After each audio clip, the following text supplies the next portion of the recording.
है- hello dear student, आज हम हिस्ट्री का सेकंड चैप्टर पढ़ेंगे जिसका नाम है राजा, किसान और नगर।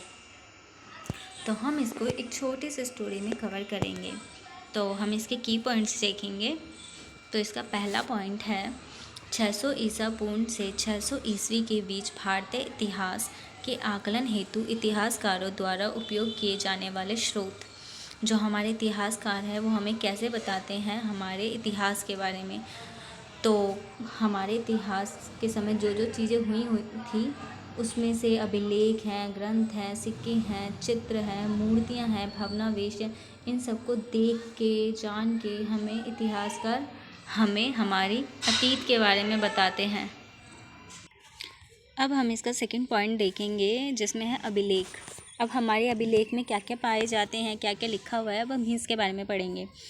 तो अभिलेख का पहला पॉइंट है, इसमें धार्मिक संस्थाओं को दिए गए दान का ब्यौरा, जो उस समय लोग दान करते थे उन सब की पूरी जानकारी है इस अभिलेख में लिखी हुई है।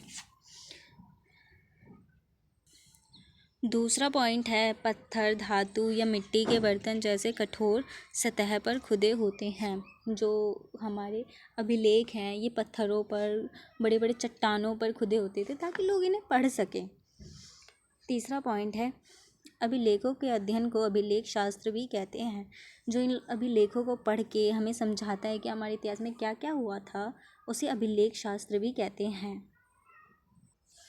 इसका चौथा पॉइंट है तिथि ना मिलने पर इनका आकलन निर्धारण पुरालिपि अथवा लेखन शैली के आधार पर किया जाता है।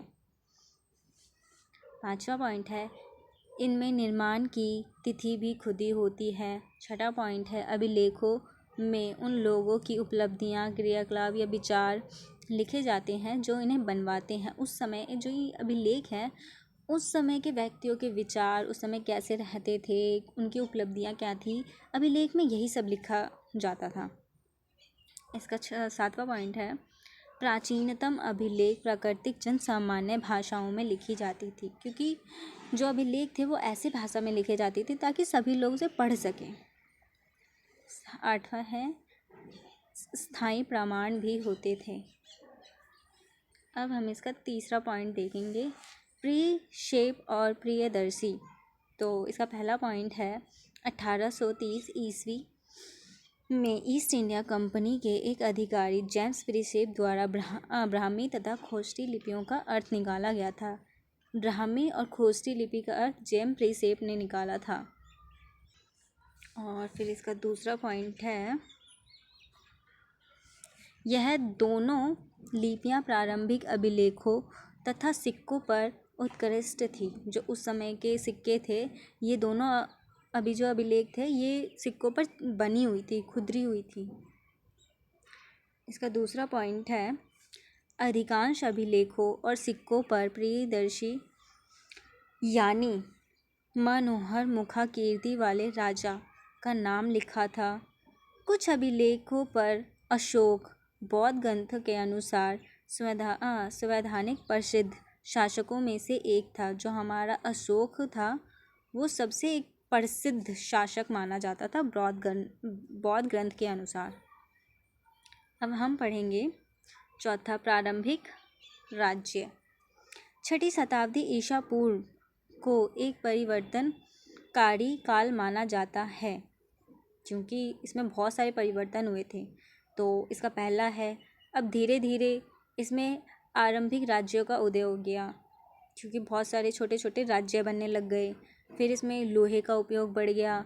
फिर बौद्ध तथा जैन सहित अन्य दार्शनिक विचारधाराओं का विकास, धीरे धीरे लोगों के विचार उत्पन्न होने लग गए। सिक्कों का विकास होने लग गया। 16 महाजनपद का उल्लेख हो गया। फिर आता है जनपद का अर्थ एक ऐसे भूखंड से है जहाँ कोई जन कुल लोग अपना पैर रखते हैं अथवा बस जाते हैं। इसका उपयोग प्राकृतिक व संस्कृत में लिखा जाता है। जो जहाँ लोग रह जाते हैं, बस जाते हैं, अपना जीवन व्यापन करते हैं, उसी को जनपद कहते हैं। अब हम इसका देखेंगे पांचवा पॉइंट जो है 16 महाजनपद के प्रथम मगध।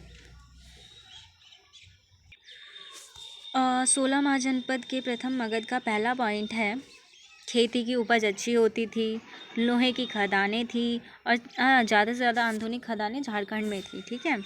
और इसका तीसरा पॉइंट है, गंगा और उसकी उपनदियों से आगमन सस्ता व सुलभ होता था।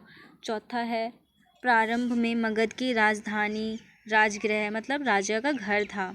आधुनिक बिहार से राजगीर, बाद में चौथी शताब्दी को पाटलिपुत्र, बाद में से पटना की राजधानी भी घोषित कर दिया गया था।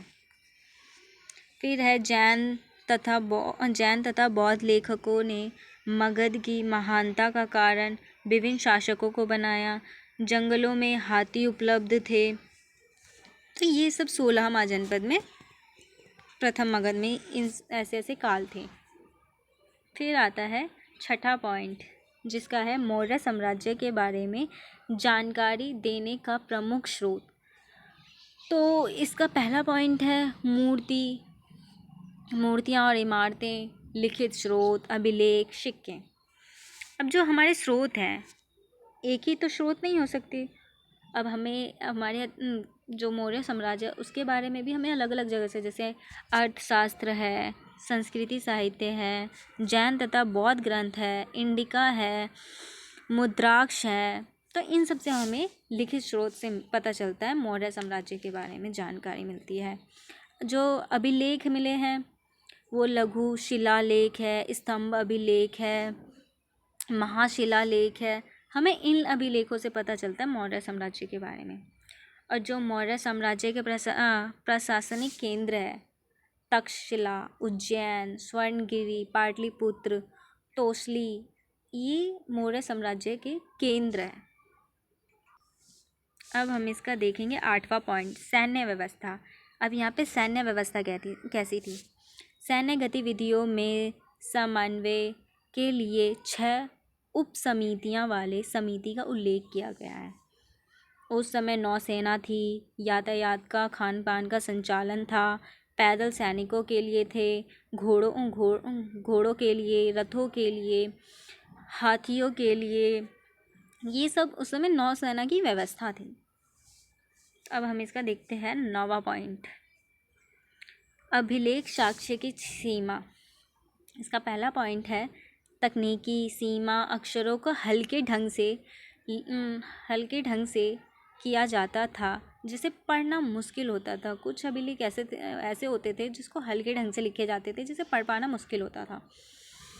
इसका दूसरा पॉइंट है, अभिलेख नष्ट, जिससे अक्षर लुप्त हो जाते थे। कुछ अभिलेख नष्ट हो गए हैं जिसका अक्षर भी लुप्त हो गए, दिखाई ही नहीं पड़ते। तीसरा पॉइंट है, अभिलेखों के वास्तविक अर्थ के बारे में पूर्ण रूप नहीं होता, इसमें किसी विशेष स्थान या समय से संबंधित होता था। अब जो हमारे अभिलेख है उसमें पूरी जानकारी नहीं लिखी रहती थी, उसमें कुछ स्पेशल जो अच्छे स्थान हैं, समय हैं, जो अच्छी उपलब्धियां हैं, उसी के बारे में लिखे होते थे सभी लेखों में। जो चौथा पॉइंट है, कई हजार अभिलेख प्राप्त, लेकिन सभी के अर्थ नहीं था प्रकाशित किए गए या उनके अनुवाद किए गए। कुछ अभिलेखों के तो अनुवाद ही नहीं है, ना प्रकाशित किए गए हैं।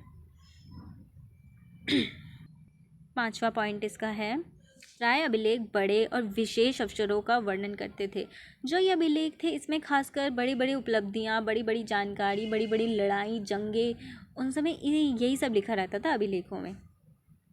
जो इसका 6वां पॉइंट है, पूरी जानकारी नहीं है, जिससे राजनीतिक और आर्थिक रूप से महत्वपूर्ण मानते हैं, इन्हें अभिलेखों में अंकित किया गया है। 7वां पॉइंट है, इनके अलावा अभिलेख हमेशा उन्हीं व्यक्तियों के विचार व्यक्त करता था, जो बड़े बड़े राजा महाराजा थे, उन्हीं के विचार लिखे जाते थे इन अभिलेखों में। और 8वां पॉइंट है, खेती की दैनिक तरीके, क्रियाएं और प्रक्रियाएं और रोज़मर्रा के जीवन के दुख सुख का उल्लेख नहीं। मतलब इसमें बड़े बड़े लोगों के, जो राजा महाराजा थे, उन्हीं की उपलब्धियां लिखा थे। इनमें किसानों, मजदूर, इन सब की कोई जानकारी नहीं होती थी। लोग कैसे रहते थे इन सब के बारे में नहीं लिखा जाता था। उनके दुख सुख ये सब कुछ भी नहीं होता था इन अभिलेखों में।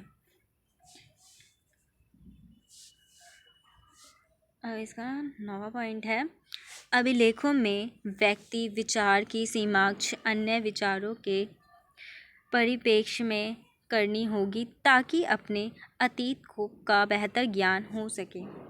अभिलेखों को हमें ढंग से पढ़ना पड़ेगा ताकि हमें अतीत के बारे में सही ज्ञान हो।